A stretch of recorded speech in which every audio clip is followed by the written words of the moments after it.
These are dark times.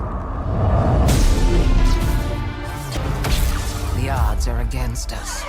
The last-gen version of Star Wars Jedi Survivor has finally arrived, but is it really worth playing on a PS4? Let's find out. By the way, this is not a review. I'd call this more of a first impressions kind of thing, you know? Furthermore, I want to add that this is not strictly just my opinion. I also have some friends and family members who tried the game on PS4 and PS4 Pro and contributed to the conversation. So let's consider this more of a discussion on the matter. We'll keep it simple and informative. When Star Wars Jedi Survivor launched on the PS5, it was met with high expectations. As a direct sequel to Jedi Fallen Order, players were eager to dive back into Cal Kestis's world, especially with the power of the PlayStation 5 backing the experience. But did the game truly make the most of the hardware, or does it fall short in delivering the next-gen leap fans expected? Visually, Jedi Survivor takes advantage of the PS5's capabilities with a noticeable step up from its predecessor. The environments are richly detailed, from bustling cityscapes to alien terrains, with improved lighting and reflections adding depth and immersion. Character models, especially in cutscenes, are highly detailed, bringing the Star Wars universe to life in a way that feels cinematic. However, the game's performance hasn't been without issues. On launch, the PS5 version suffered from several bugs and frame rate inconsistencies, particularly in its 60 FPS performance mode. Many players reported stuttering and dips during intense action sequences, particularly when exploring large open areas. While Respawn Entertainment has released patches to stabilize performance,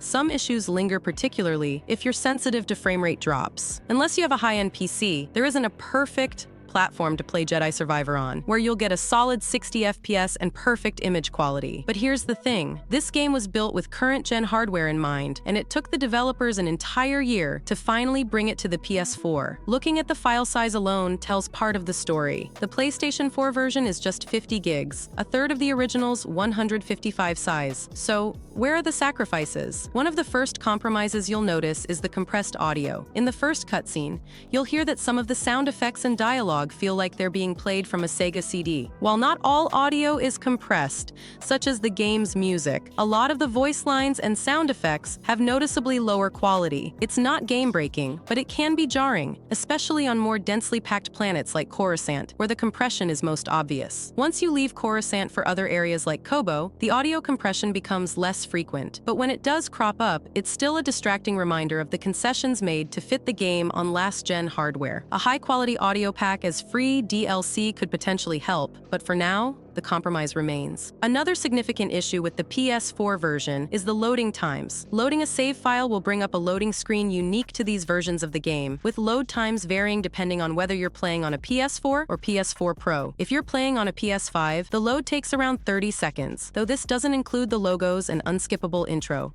However, on the PS4 Pro, this same section will take about 1 minute and 30 seconds to load, which can be quite frustrating. In terms of performance, the PS4 Pro struggles to maintain a smooth frame rate. While the PS5 runs the game at a fairly consistent 60 frames per second, the PS4 Pro rarely hits that target. And unlike current-gen consoles, there's no option to toggle between performance and quality modes, meaning you're stuck with an unlocked frame rate that fluctuates. This makes the game feel sluggish, especially during action-packed sequences or graphically demanding moments.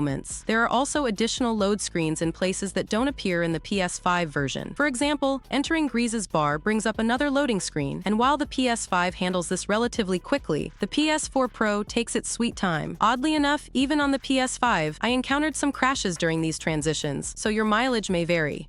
Despite the technical downgrades, Jedi Survivor still manages to look decent on PS4. The textures might pop in a little later, and some environmental assets can take longer to load. I had one weird instance where a pillar took a noticeable amount of time to appear after I knocked it down, but overall, the game retains much of its visual appeal. The gameplay remains intact, with the core mechanics still working smoothly, and, outside of a few menus like the lightsaber stance menu running at 30 frames per second, the game mostly sticks to 60 frames per second on the PS5. So,